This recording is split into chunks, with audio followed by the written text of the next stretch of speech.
Welcome to the Redvee TV Show, supported by Chapel House Cars for the 2025 season. We are back with the weekly show. It is an early morning one, Kevin, but news is out, so we felt we needed to get out there and talk about it early on. Yes, yeah. Nice early morning start. Nothing's coming as a shock, though, Kev. Do you see what I did there? Oh wow. Have you thought about that one? You didn't know it. I'm a poet. Anyway, Very good. the news is out. Morgan Knowles is going to depart at the end of the 2025 season to join Christian Wolff and the Dolphins in the NRL for 2026. Now, Kevin, I could have given him the Matty Smith treatment here, Yeah, true. but he's not a You've been traitor.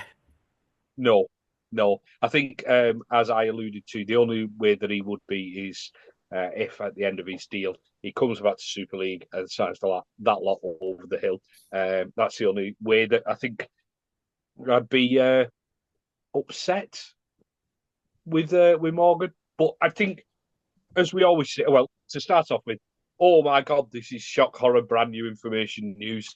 Um, People I said they think what wouldn't we believe always, it until the club put it out. yeah, well, that's true. Um, I think what we always say is if players want to go over and have earned the right to go over to the NRL and test themselves against what is generally seen as the best in the world, then fair play to them. Must have been a tough decision for Morgan with a young family to have in tow with him. But going over there for a couple of years, living the lifestyle, potentially finishing his career over there because that's what could happen. Gets an extension, and all of a sudden he ends up just living a good couple of years over there before he either stays over or comes back home. Fair play to him. You can't knock the lad for doing it. It's unfortunate timing that it's in his testimonial year, but these opportunities, I think if he signed another deal at Saints, this opportunity would not show itself again. Yeah, and I think in terms of his testimonial, listen, from some fans, it might take a little bit of a hit. But I think the whole point of a testimonial is it's to celebrate his 10 years at the club and the 10 years of service that he's given us to date. Yeah, And the amount of success we've had because we've had Morgan Knowles as part of that team. And listen, I'm sure he's going to be well compensated in the NRL as well. And it's a very short career, and he's going to the best league in the world to test himself. And unlike some Saints players who've departed to the NRL, I'm absolutely certain that Morgan Knowles will be a success over there. He's got all the attributes to do yeah, it. and I think he's given himself the best chance by going over where Christian Wolff is. So immediately knows what's expected of him from Wolfie. Now the standard will be higher of who he's tested himself against, but he'll know how Christian Wolff works, so he'll know what is kind of going to come his way, or he should have an idea of what's going to come his way. And you're right. I think we did say about the testimonial. It may well take a bit of a hit, but it should be a celebration of his career up to the end of this season with Saints. And hopefully fans still get behind it because he's been a great servant to the club.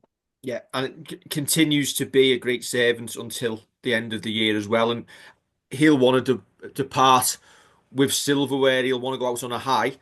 Um, and hopefully he'll be able to do that. But you're right, he's going with Christian Wolff, who's not going to walk into the dressing room and go, "Who's this Pom?" Yeah, yeah, exactly right.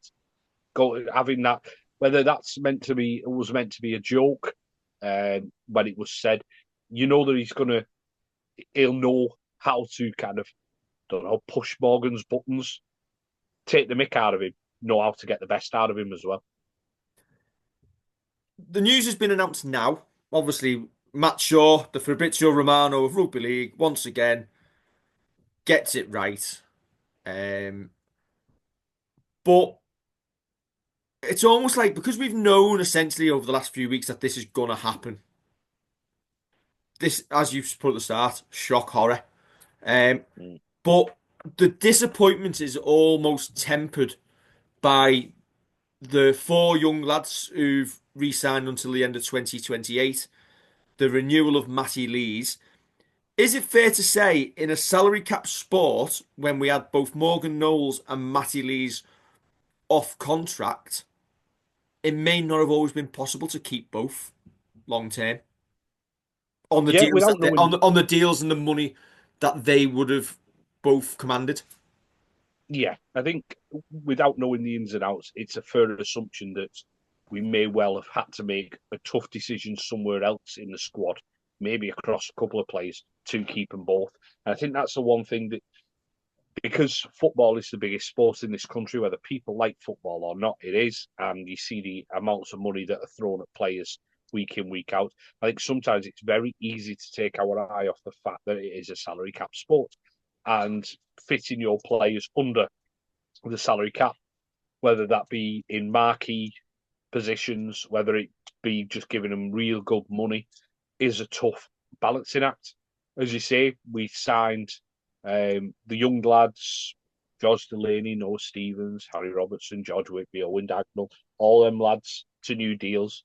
We've just signed Matty Lees to a new deal. There's not a finite pot of money for us to use. We can, again, this is where people, I think, when they argue that Saints are skint and can't afford people, the argument is we can't afford people under the cap. It's not that we can't afford to pay the cap.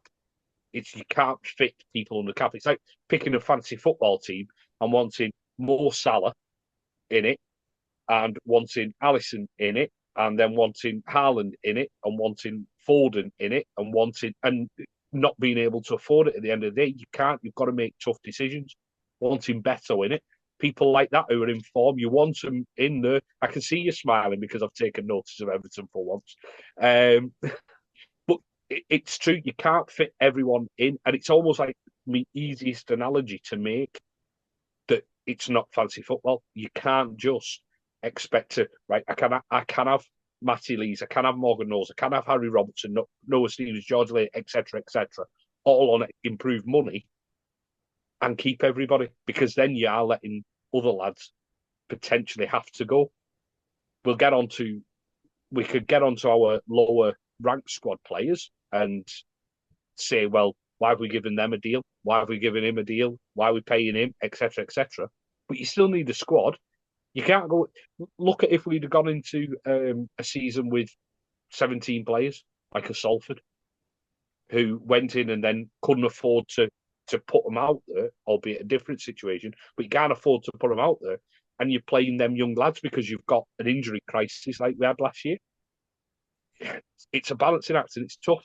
And it's a shame that Morgs has to go, but it's fair play to him for being as good as he is and getting that interest from the NRL.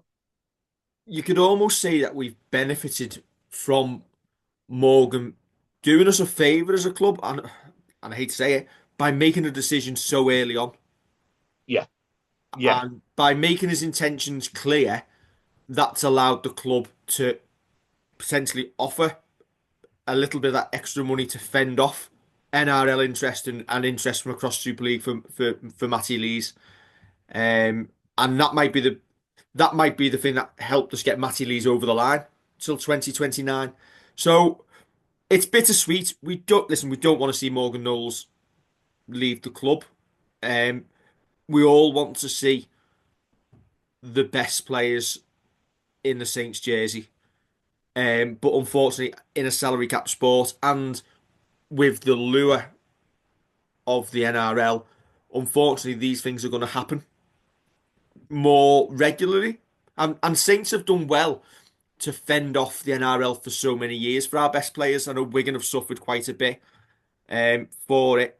But do you know what? The door isn't closed for Morgan Knowles. If he wants to come back to the UK in a couple of years' time when his Dolphins contract is up and Saints have a vacancy, listen, we might have filled the shoes. But if it works for both parties, I'm sure Morgan Knowles will be more than welcome back at the club. Well, this is where it opens up opportunities for other lads, as has always happened. When someone leaves, there's a gap for someone else, especially a first team squad player like Morgan Knowles is. So you've got the likes of James Bell, who's off contract at the end of the year, Jake Wingfield, who hopefully can stay fit, who I thought was very, very good as well against Castleford, who can both play 13 and who will both be looking, thinking, right, well, if I've got a deal with Saints for next year and beyond, I want that 13 shirt. I want to be the man who fills it.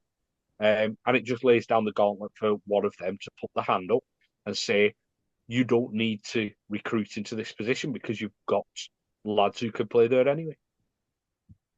Ideal time to announce it now on the back of a couple of wins. Morgan out this week with his HIA, so he wouldn't potentially face any flack from any fans at this weekend.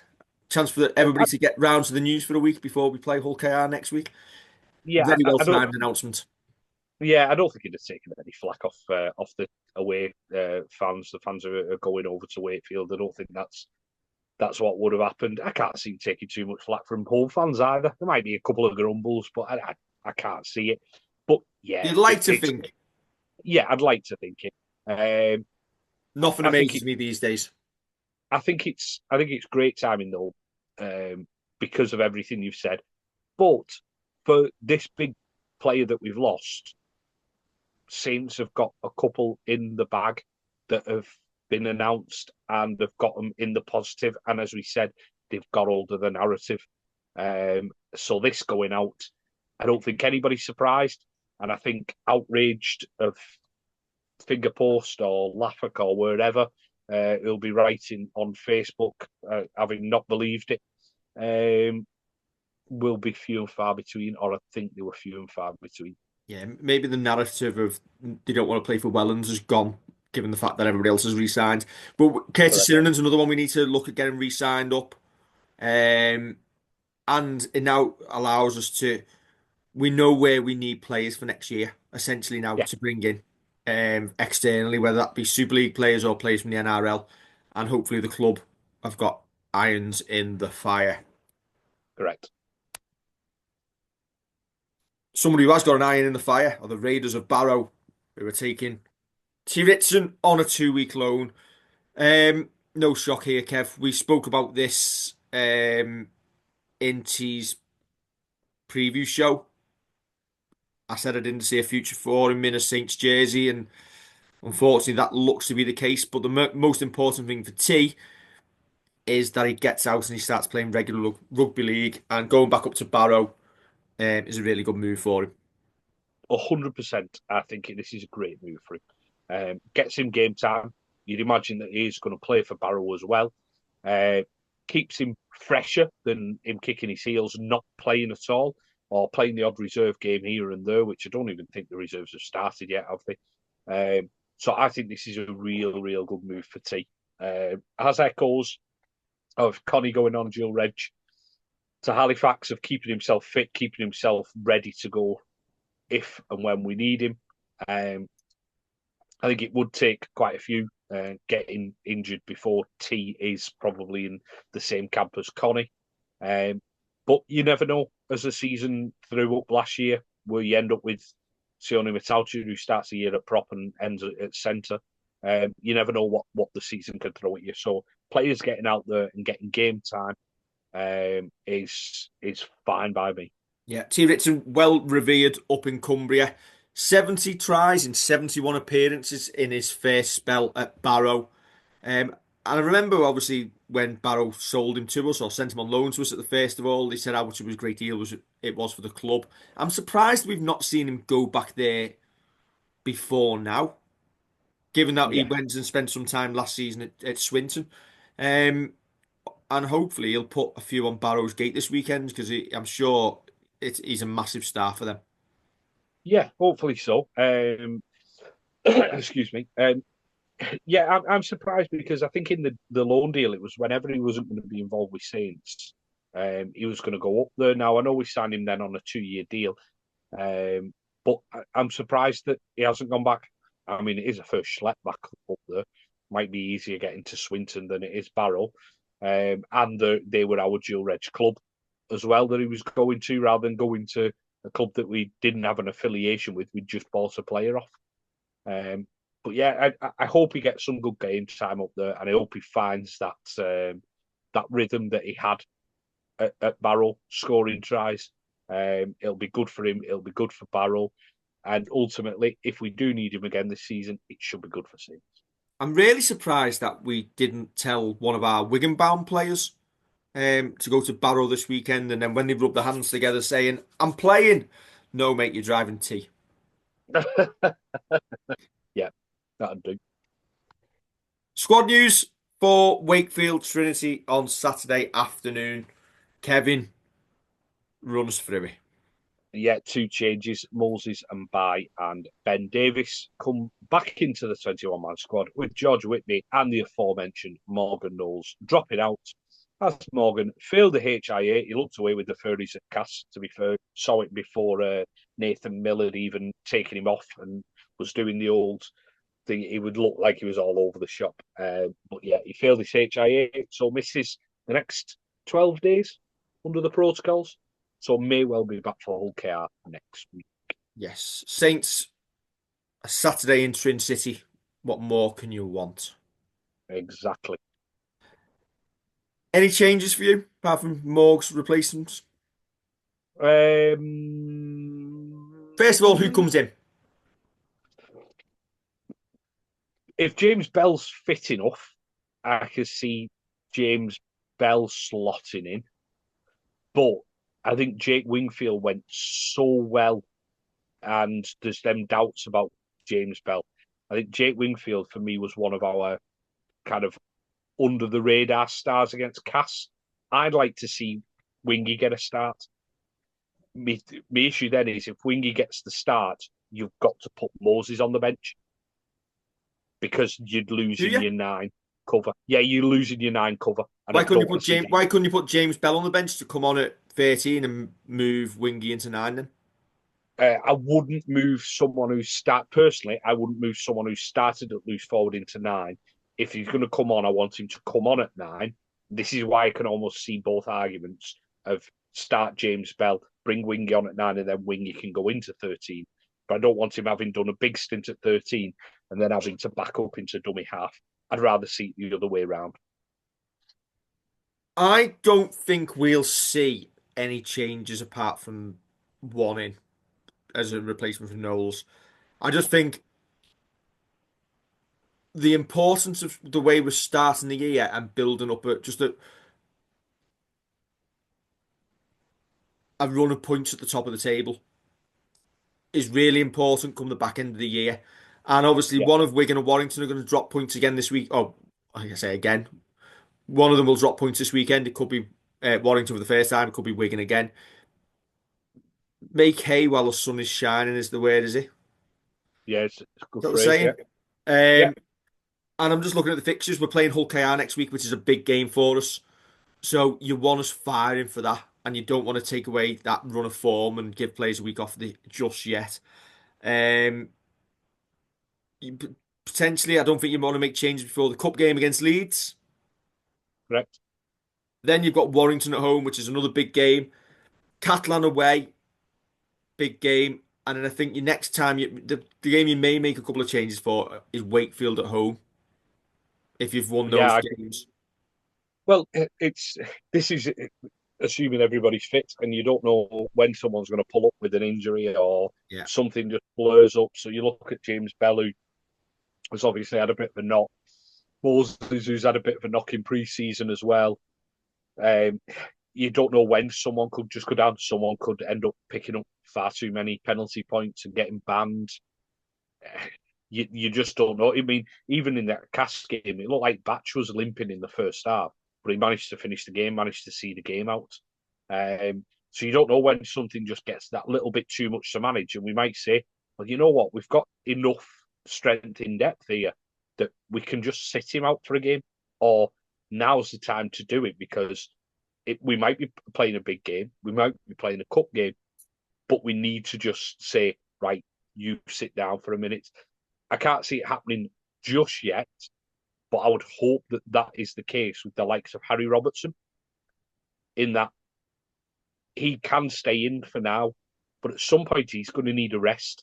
He's going to need to kind of take stock of these first 10 dozen games and then have a sit down for a couple of weeks before coming back into the first team. You've got to look after these young lads. You can't be expecting them to play 27, 30 game seasons. Yeah, and hopefully we won't get to that point. Listen, we might turn up on Saturday afternoon and see a couple of changes if somebody's carrying some sort of knock in training. One man who is looking revitalised is that slim, trim man on the photo, Iggy Parsi. We'll discuss him in more detail in a show we're going to do after the Wakefield game on Sunday, maybe. Pinning it down now, Kevin. We might try and get together Sunday or Monday. One night. Yeah, Sunday or Monday, we'll see. Yeah, but we'll look back over the last month.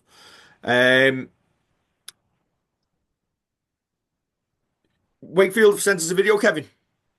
Yes, they have indeed. Are you going to introduce it? Yeah, this is a video that was sent across to us by Wakefield, which just tells away fans kind of what they need to know with regards to which stands are ours, how to get into the stadium, and what's on offer. Yes, it's on our social media, but here it is in full as part of the Redvee TV Welcome Show. to Wakefield. We're really looking forward to welcoming you all back to the new and improved DIY Kitchen Stadium. Things have changed a lot since most of you were last year. To find the turnstiles from the front of the stadium, head down Doncaster Road. You will reach this alleyway on your left. This is a shortcut taking you behind the stadium. Another left turn at the bottom here and you'll find yourself at Arthur Street. This is where you'll find the turnstiles.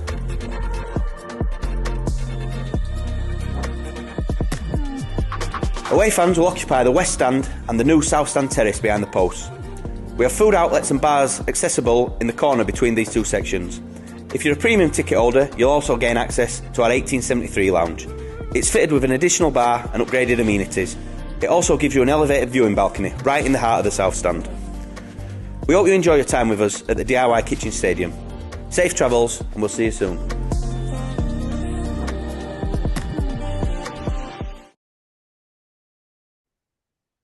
Excellent, Kevin. See? Yeah, I like that. I like what they've done there. They've had a year away, and they've said, "Listen, you might have forgotten what's going on here. This is how you get in. This is where you can stand, and this is if you've got a premium ticket. This is where you can get an ale." Talk us through their squad then, Kev. I will do 3 changes for them. Liam Hood, Matty Russell, and Reneth Tony come into the squad in place of Isaac Shaw, Jaden Myers, and Kane Staveley-Carr. They've done all right in the first couple of weeks, haven't they? They have. Yeah, I think that they seem to have recruited really well. And some of the players who stuck with them, so you think of the likes of Max Jowett, have hit Super League brilliantly as well. Looks like a real threat. That bringing the likes of Tom Johnson in, who I saw a conversation on one of the Facebook groups of why haven't we signed the likes of Tom Johnson? He wanted to go back to Wakefield. There's your answer. He wanted to go back to his first club. Salary cap. Why? Yes, exactly. But he wanted to go back there. Bringing the likes of Mike McMeekin in. They've got a lot of kind of old heads in there, as well as people who are probably have something to prove. Like you see names like Matty Russell knocking about a couple of different squads and have been around the ground. They don't necessarily want to move between club and club and club. They want to put roots down and stay. But you have got the likes of, say, Mike McMeekin, Jay Pitts, been around for absolutely ages. Tom Johnson's no slouch in that respect. Oliver Russell was at Huddersfield, I think it was last year. Mason Leno, who played for him in Super League when they were up in the top flight last time. There's just players who probably have a bit more to prove and kind of make sure that they are earning contract after contract.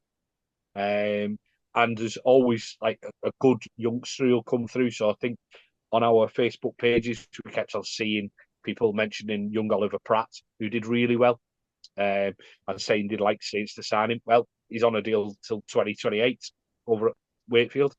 So unless we're going to splash the cash and possibly jib Harry Robertson to one side, that ain't happening anytime soon. We've got a certain element of our fan base who thinks we can just take the best player of every other team.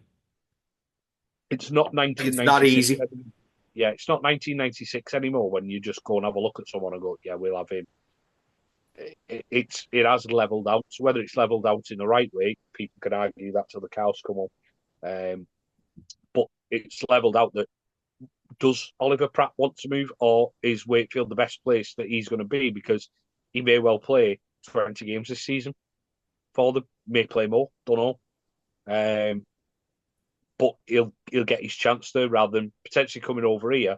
Like we've had people in the past who've turned up over on this side of the Pennines and not quite done what we expect them to do and end up heading back. I'm thinking one of them is Michael Shenton, who looked brilliant for Cass. And then he came and he was good for us, but it wasn't something that you're thinking, oh, I can't believe he's left and gone back to Cass. It was the right move for everybody.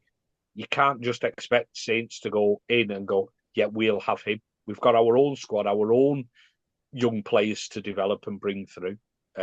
It's not just about Saints being able to flex muscles and take whoever they want. I've just seen Liam Watts left Castleford last night by mutual consent after a supposed bust-up or disagreement there. I would be genuinely shocked if he doesn't end up either at Wakefield or Huddersfield in the next week or two. What about Hull? Don't wish that upon the lad. Listen, he'll find somewhere. I know again he's another one who's towards the end of his career, but he'll find someone, won't he?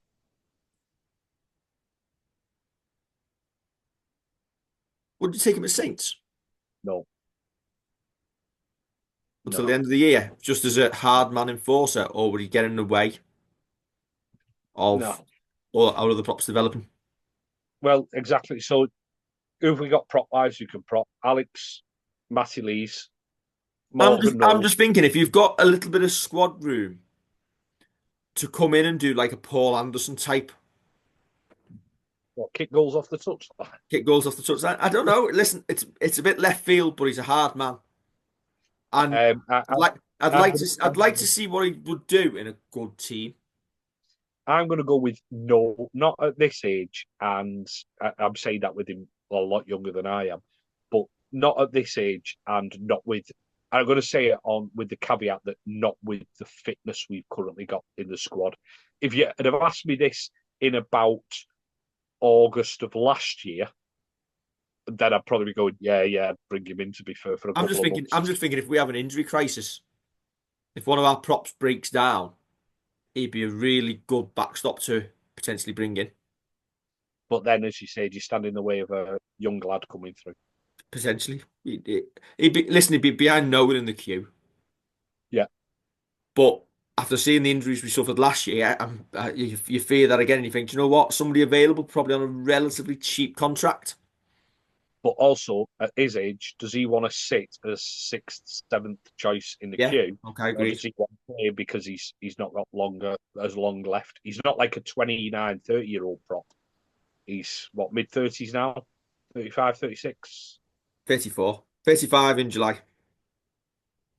He's not going to want to sit kicking his heel on the sideline. Wakefield or Huddersfield bound he is. Either there or a club at the top of the championship. Fev.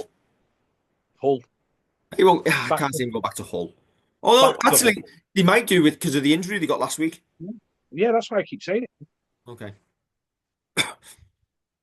Anyway, I'm not trying to be a Fabrizio Romano. I'm just saying who's got injuries and gone with that. Anyway, Kevin, if we want to hear more of you, you're on the White House Project this week. No, you're not. You're on the Wakefield Trinity Heritage Podcast. Yeah, Lee and Jamie Robinson doing a great job with the podcast over in Wakefield. Just went on, had a good chat with them. All things Saints. They were quizzing me about Saints and asking me for players to look out for. So I'll give them a couple of left field ones. as well as an obvious one in Jack Wellesby. But yeah, had a good chat with him, good laugh with him. Found out that our record over at Wakefield was better than I thought, even though there's been some real tight games, but it's better than I thought it was. Always feels like somewhere that's tough to get a victory, and it reminded me of the Golden Point win that we had. That we did. I think we did rob it off Wakefield that day. But yeah, it's great to have fan media. Sorry, it's great to have quality fan media out there beating the drum for rugby league and having good, honest lads who present it. And to be fair, it's a lad and dad combo that. And they work very, very well together. Yeah, listen, it's some going, as we know from doing Redvee, to get so far in. 190 shows they're up to now. Really well done. Go give it a listen. And it is good to link into decent fan media. Obviously, you've got us. I hope. Obviously, the Wakefield Trinity Heritage podcast. We always enjoyed the Robin pod as well. They seem good, honest lads. Wigan used to do one until they lost a few games and bottled it. Surprised they've not returned up over the last year or so. You just need other clubs, some of the smaller clubs like Leeds, to start putting one out as well, and we'll be all right. Anyway, that's us done and dusted, Kevin. Yes. Hey, it's the first time this year that we're going to be at a competitive game together. We're back. The dream team's back together. Smashy and Nicey are back. Junior Redvee holding the camera. It's like old times. Equilibrium to the world. Yes. This week's fan reaction may well be more than 6.5 minutes. Poor Smudger. Smudger's got the most appearances on instant fan reaction this season than either of us do. Wait till he finds out he's going to Barrow this weekend. Right. We will be back on Saturday afternoon for the instant fan reaction. We will try and make it 2 hours long so you can watch it on Saturday night at about 9:30. Don't forget to like, share, and subscribe.